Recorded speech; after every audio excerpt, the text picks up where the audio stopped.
to be here. Thanks so much to Mitra for organising this more. And usually in a conference, the first speaker is chosen because they have some kind of special qualities and setting the tone for the conference. And in this conference, I just want to reassure you that this is certainly not the case this time, and that I've been chosen because I have to leave midday. If you want me to look at it first or so, this is the reason why I'm here. And I've been asked to speak on the topic of the Buddha as just a man from the forest. And I think it's a very interesting topic. I'll come back a little bit more to that later, but I just wanted to start just by just introducing a couple of ideas in how we think about the Buddha, or who the Buddha is as the focus or the centre of our religion. Of course, Buddhism is, I guess, unique, or very, at least, if not unique, at least somewhat weird among world religions, in that it doesn't have the idea of a god. Of course, there are lots of gods in Buddhism, but we don't revere the gods so much, but we revere the Buddha. And actually, it's really interesting, I was at a multi-faith forum the other day, and many of the speakers would say, oh, well, we're all one because we all believe in the one God. Yeah? And so, of course, I had to try to very gently point out that as soon as you do that, you've immediately annoyed all of the Buddhists in the audience, and probably many of the Hindus as well. And it's a very marginalising way of speaking because it's based on a belief in one God. And Buddhism doesn't see our unifying principle as being a belief. And the Buddha's one of the most powerful and important of the Buddha's teachings is very, very beautiful sutta. I teach the Dhamma for one who feels. It's a very beautiful phrase, for one who feels. And this was always, from the beginning, the object or the key to the Buddha's teaching, to teach for one who feels. Not to teach for black people or white people or yellow people, not for men or women or people from my tribe or another tribe. And so these kinds of caste distinctions, class distinctions, tribal distinctions, racial, gender, all of these kinds of distinctions were completely not part of Buddha's teachings right from the beginning. Vedyamanasa, for one who feels. And it's because of this that we're brought together. And this is the thing that unifies us, because we feel. And so because of this attitude that was part of Buddha's teachings right from the beginning, Buddhism has been successful in establishing itself as a worldwide religion, probably the world's first truly sort of global religion. And the Buddhist empire in history has reached from Persia in the west as far as Japan in the east, from Mongolia in the north to Sri Lanka and Indonesia in the south. And for many hundreds of years was no doubt the world's greatest religion, most widespread religion. And of course it did that without violence, without the sword,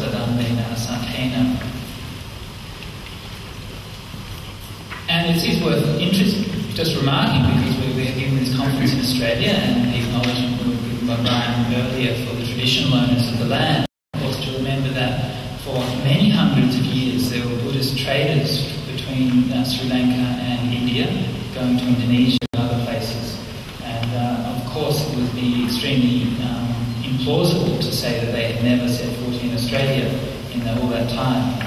And one of the things was mentioned at this multi-faith forum that I hadn't really noticed before, but that Australia for the last 40,000 years has been a multi-faith society.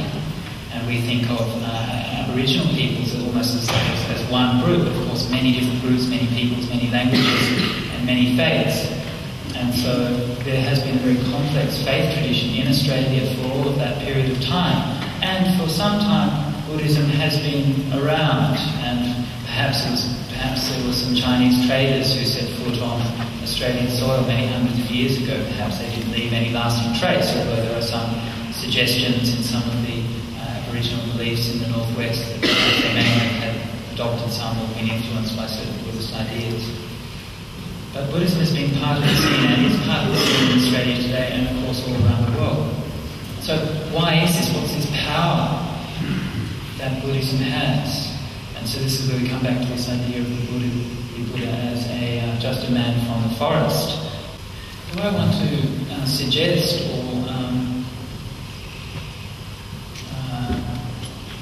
raise up as an idea or a way of approaching this idea of the Buddha is to look at the Buddha in three aspects. And these three aspects, if you like, correspond with three grammatical categories: first, second, and third person. First is the Buddha as the I. Okay? Second is the Buddha as the you, or the thou, sometimes they say. And the third kind is the Buddha as the he. Okay? And it would be the objective Buddha. These are three ways of looking at the Buddha. And I think it's important that we acknowledge this, because sometimes we try to just emphasize one or other of those, and we ignore the other aspects of it, and this leads to a diminishing of the scope of Buddhism, of what Buddha can mean to us. So these three are Buddhas: the Buddha as I, the Buddha as you, the Buddha as he. These are all three quite valid ways of looking at the Buddha. So the Buddha as I is what I want to focus on to start with, and so to do that, there's not much point in trying to talk about it, but to do that, maybe we'll do some meditation. So maybe I'll lead some guided meditation for about 10 minutes or so, and we can look into what it means to think about the Buddha as I. So what is the Buddha here? Okay? So let's get ready to do some meditation for 10 minutes.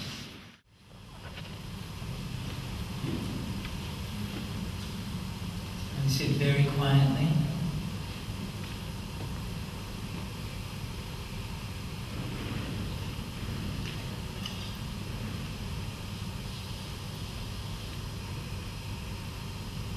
Naturally,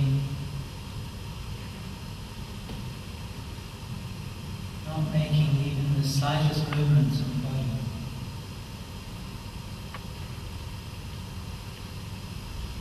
As you're paying attention in this way, then it's very natural that the mind will start to think about different topics. These kind of onrushing commentary that accompanies our lives. So when we notice that thinking, we just acknowledge that, oh, okay, this is thinking. Not trying to push it away or deny it or pretend that it's not there, and nor becoming interested in it or buying into it.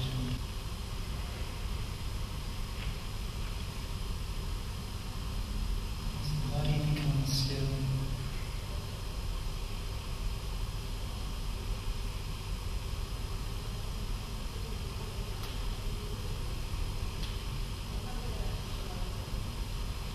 As the thinking becomes quieter, we start to be more aware of emotions that we're carrying into this meditation. What kind of moods?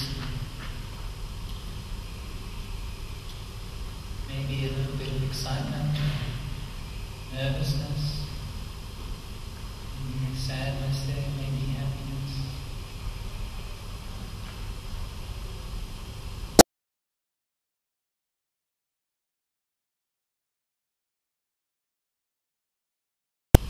Just to notice this, just to feel it, just to get it, just to kind of rub your mind in the texture of these moods. Feel how the moods manifest themselves in the body. And so we just be the watcher, just be the observer, knowing these things. Physical sensations, we just know those things. The thoughts that come up, we just know those things.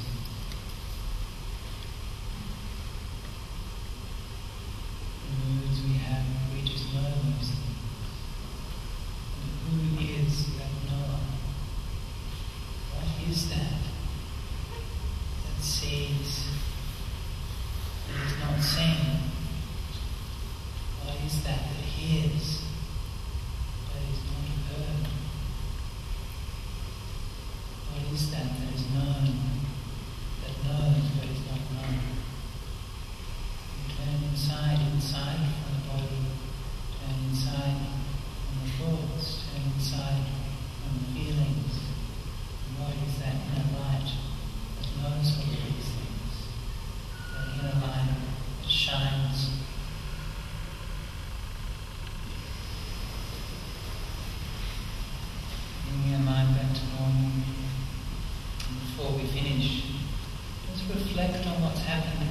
meditation, just look back and see how your mind has changed in the last few minutes. See if you can stay in contact, stay in connection with that sense of knowing.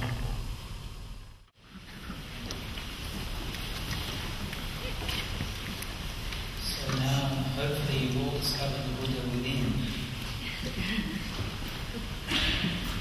We're sitting in a room with 400 Buddhas. The great Mahayana Sutras with the thousands of Buddhas and Bodhisattvas come down. Here we are, 400 Buddhas sitting in a room together. It's got to change the world somehow, doesn't it?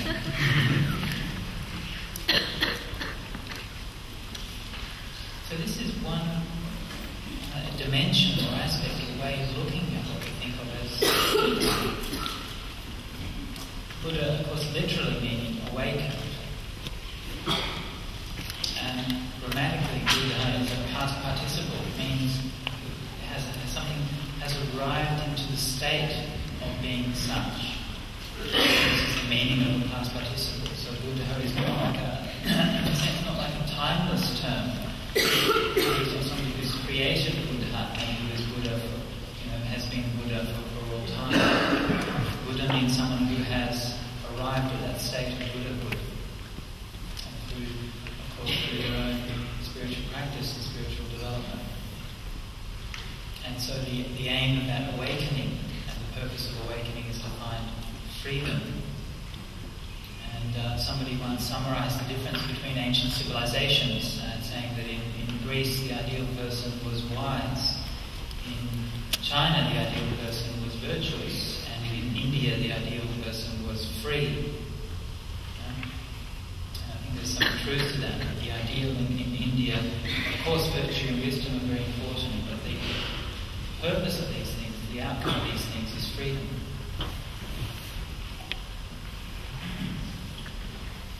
So this, if you like, this eye, this timeless eye of the Buddha we were just looking at, the awakening within of the Buddha that we were just looking at, this is one aspect we were looking at.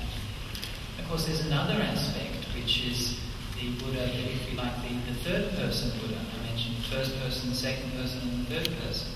The third person Buddha, of course, is the historical Buddha, the Buddha as the he, or the Buddha almost as the it, if you like. And so the Buddha as the he is the Buddha who is subject to historical inquiry. This is the Buddha who you can go to India and you can see the footsteps, as it were, of the Buddha. You can see the places the Buddha walked. You can see the places where the Buddha lived.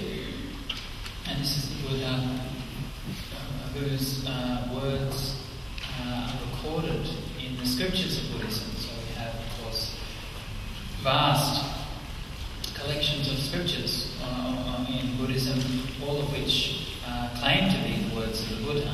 And, of course, it being one of the great delights of modern Buddhist scholarship to argue at length about the unresolved question about which ones really were spoken by the Buddha and which ones were not. And typically this is a very interesting, convoluted question, and usually the answer to it is something along the lines of, well, we think maybe some of them are and maybe some of them aren't. I get something variation along that kind of theme. And this is something that's very important for us to do. We come from a scientific society. We come from a society which is trained in objective analysis, and we want evidence, and that's a good thing. We should want evidence. We should demand evidence. When the first Europeans started to look at Buddhism, they really didn't think that Buddha existed at all. So it's good to reflect on how far we've come in our understanding.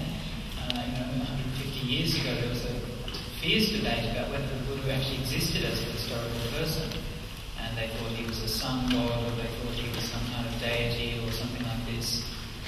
And they didn't really realise that he was a real person. It was only when the historical work was done by the British Indologists. And what they did is they read the ancient scriptures, and they read especially the travel stories of the great Chinese pilgrims, Fa-Xing and Xuanzang and so on. And they retraced their steps because they left details, well, between such and such a city and such a city is so many miles. And so they went back, Cunningham and the other British, they went back and actually walked on those journeys. And when they came to a place where there was supposed to be an ancient city or an ancient stupa or something, then they dug up there. And in many cases they actually found the stupas or the cities or the towns in the places that the Chinese Buddhists were talking about. And so gradually they were able to reconstruct this picture of what ancient Buddhism was, and it became more and more apparent that we were talking about quite a genuine historical thing, not just a bunch of legends. So it's important that we have appreciation for this and an understanding of this process, because otherwise we don't recognise why our faith is grounded in fact and in evidence. Okay? We take these things too much for granted. We think that it's obvious, but it's not obvious. The groundwork has to be done, and that was very difficult work. Cunningham and the others had to travel around in India 100 years ago. He was Buddhists and so on, travel around and dig up with their spades and go to all these places, and all the malaria around and all the poverty and everything. And they actually had to do that work. Now we know. Now we can fly into Bodh Gaya and we can go and see the sights and we can see for ourselves, and it's very obvious. So our faith, if you like, the very fact that Buddhism can become so well established in Western countries and modern countries is dependent on that as well. It's not just dependent on the fact that meditation is good for you and it feels good. It's also dependent on the fact that we have done inquiry and that there has been a dialogue within academic and scholarly circles which has, to a large extent, verified the general propositions and truth of Buddhism in terms of its historical status.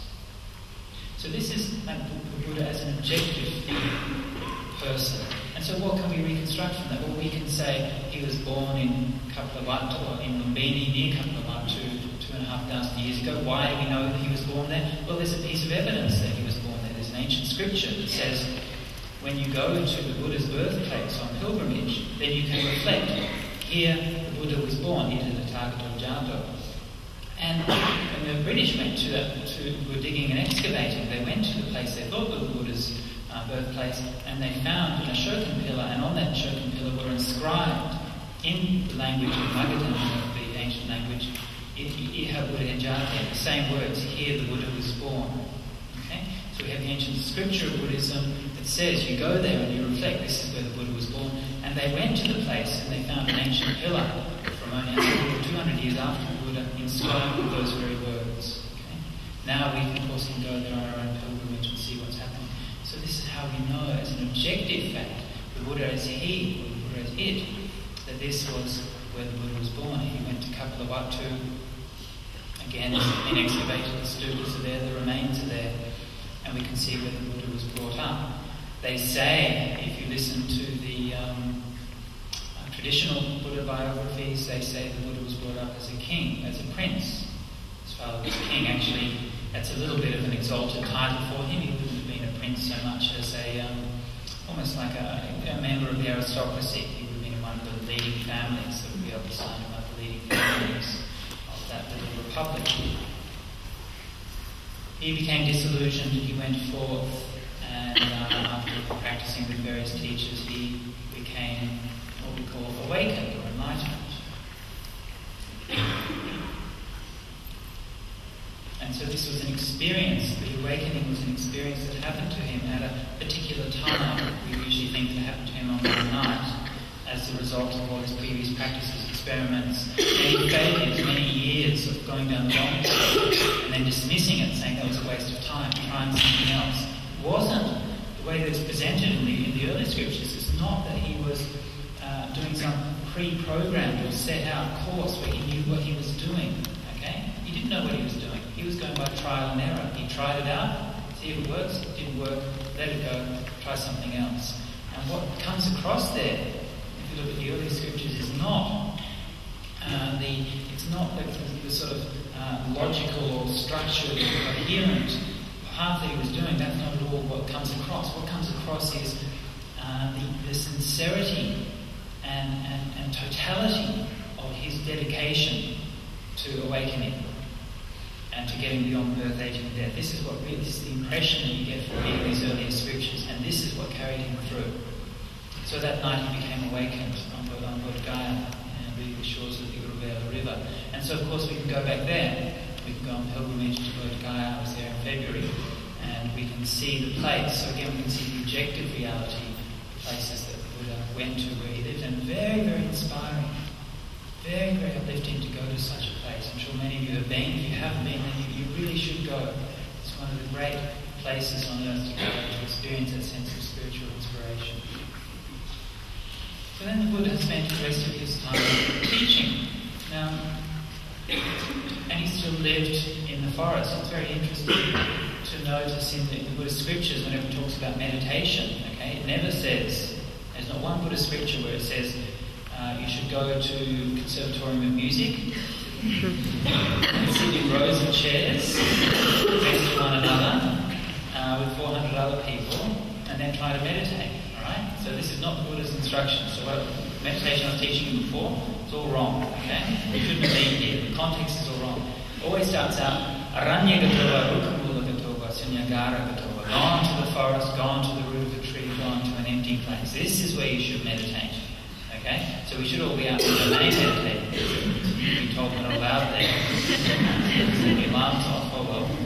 But they should. That's actually quite apt, because if you go out there and it sets the alarms off, that's right.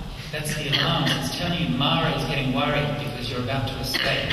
Yeah? You've got an exit sign, yeah? And you're leaving suffering. So this is that kind of suffering. So the very fact that the Buddha went to the forest tells us that he was actually from an urban environment.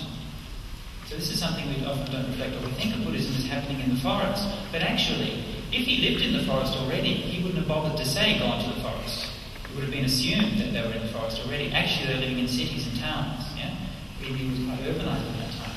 So gone to the forest means leaving the place where you are now and actually going somewhere else. So this is very interesting to reflect on. And so the Buddha then, of course, lived his life in the forest monasteries, and of course kept that lifestyle of a forest monk all that time, going for alms around, receiving the food that he would accept. And he had these beautiful descriptions of the Buddha. He would walk neither too slow nor too fast. He would accept neither too much food nor too little food. When he ate the food, he would eat it neither too quickly nor too slowly. He would chew every mouthful. When he finished the food, he would wait for a few minutes and then give a blessing to people for offering the food. He would take a bit of the water for not too much water, not too little water, and wash his bowl with that. Very lovely descriptions of the grace and care which the Buddha brought into every aspect of his life. So this is something we can know about the Buddha as the he, or the Buddha as the historical Buddha, and we can see some glimpses of his personality and some of the stories which come across, and sometimes it's the minor stories which really are memorable. And one of the most beautiful ones, of course, is the story where there was a monk who was very ill with dysentery and had diarrhea and was weak and lying in his bed and couldn't move. And the Buddha was walking around the monastery and saw this monk and said, is anyone to look after you? And he said, no, the monks don't look after me. He asked the monks, why aren't you looking after this monk? And the other monk said, well, he's no use to us, so we don't look after him.